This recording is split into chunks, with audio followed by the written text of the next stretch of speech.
अस्सलाम वालेकुम फ्रेंड्स।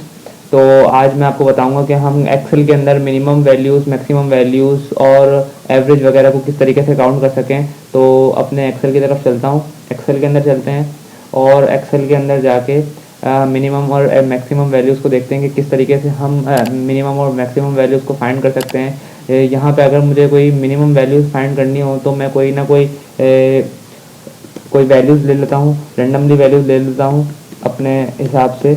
ठीक है, तो ये मैंने रेंडमली वैल्यूज़ ले ली हैं ये सारी। तो मैं इस डाटा के अंदर से फाइंड करना चाहता हूँ कि इसमें मिनिमम वैल्यू कौन सी है। मिनिमम वैल्यू का मतलब कि इसमें सबसे छोटी वैल्यू इस डाटा के अंदर क्या है। तो ये मुझे एक्सेल फॉर्मूले के तहत ये बता देगा कि इस डाटा के अंदर सबसे छोटी वैल्यू कौन सी है। तो मुझे फॉर्मूला लगाने इम्प्लीमेंट करने से पहले इक्वल्स टू का साइन लगा के MIN मिन शॉर्ट फॉर्म है मिनिमम की, ब्रैकेट ओपन किया और मैंने वैल्यूज को जस्ट सेलेक्ट करा दिया और ब्रैकेट बंद करके इंटर। तो उस डाटा के अंदर सबसे छोटी वैल्यू जो भी होगी वो मेरा आंसर होगा।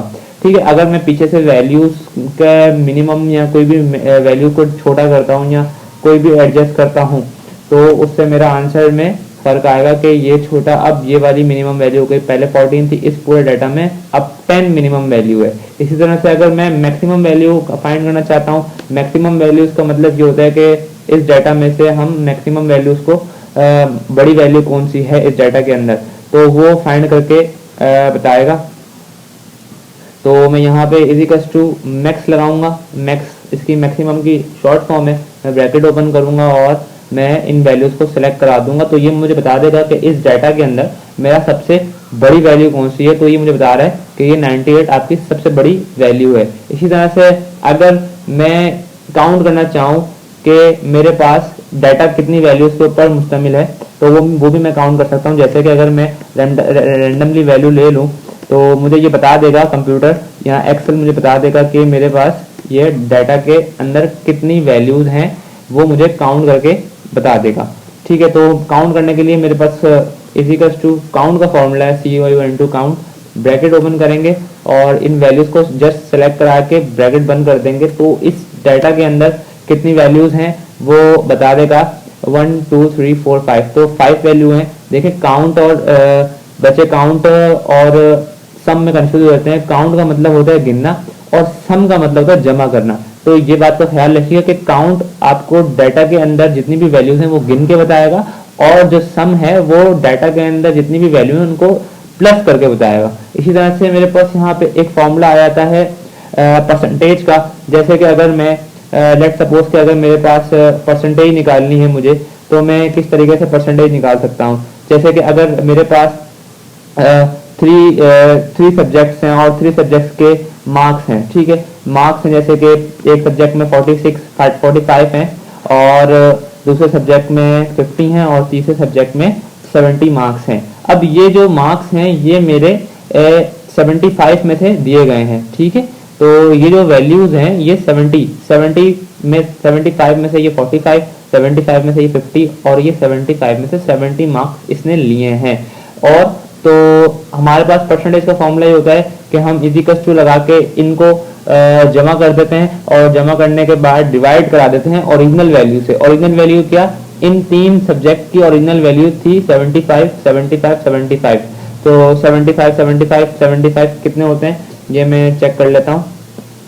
इजिकल्स टू 75 मल्टीप्लाई बाय 3, तो मेरे पास आ रहा है 220। तो मेरे पास टोटल वैल्यू है 225। इसी तरह से मैं यहाँ पे सिंपली परसेंटेज लगा लूंगा। इजिकल्स टू परसेंटेज के लिए मेरे पास कोई फॉर्मूला नहीं है।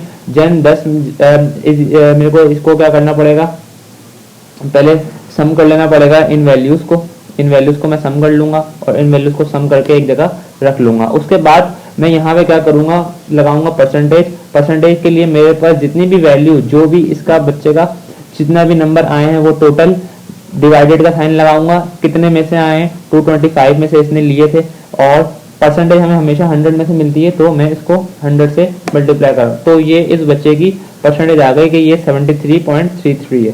ठीक है, इसी तरह से अगर ये जो 3 सब्जेक्ट्स हैं और यही अगर हमारे को 75 में से नहीं दिए गए होते, 100 में से दिए होते, तो मैं यहाँ पे 300 से डिवाइड करता।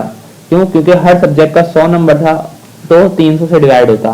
ठीक है, तो यहाँ पे ये परसेंटेज है। इसी तरह से हमारे पास एक लास्ट फॉर्मूला है। लास्ट फॉर्मूला हमारा ये है कि हम डाटा के अंदर एवरेज कैसे निकाल सकते हैं। जैसे कि अगर हमारे पास एक बाबर आजम है, बाबर आजम एक मैच में बनाता है 45 रन, दूसरे मैच में बनाता है 25 रन और तीसरे मैच में बनाता है 60 रन। तो हमें ये कैसे पता चलेगा कि इसकी एवरेज क्या निकली है। एवरेज का मतलब होता है कि हर एक मैच के अंदर उसने टोटल एक ऐसा नंबर जो हर तीनों मैच में उसने रन किए हो, तो हम वो सिंपली इक्वल्स टू एवरेज के फॉर्मूले से फाइंड कर सकते हैं। एवरेज ब्रैकेट ओपन करूंगा और देन वैल्यू को सिलेक्ट कर दूंगा, ब्रैकेट बंद कर दूंगा और एंटर कर दूंगा, तो मेरे पास आ जाएगी 43.33। इसका मतलब यह है कि इसने हर मैच में 43.33 की एवरेज से रन स्कोर किए हैं। तो यहाँ पे मैंने आपको मिनिमम, मैक्सिमम, काउंट, परसेंटेज और एवरेज के बेसिक फॉर्मूला बता दिए। तो उम्मीद करता हूँ आप लोगों को ये मेरी जो वीडियो है ये आपको आज समझ आई होगी। अगर आपको कोई इसके अंदर प्रॉब्लम है तो आप मुझे कमेंट कर सकते हैं। तो हमारे चैनल को सब्सक्राइब करें, लाइक करें, शेयर करें और हमारे वीडियो को एंड तक देखा करें ताकि आपको जो जितनी भी सारी जो भी कैलकुलेशन वगैरह है वो प्रॉपर समझ आ सके। शुक्रिया।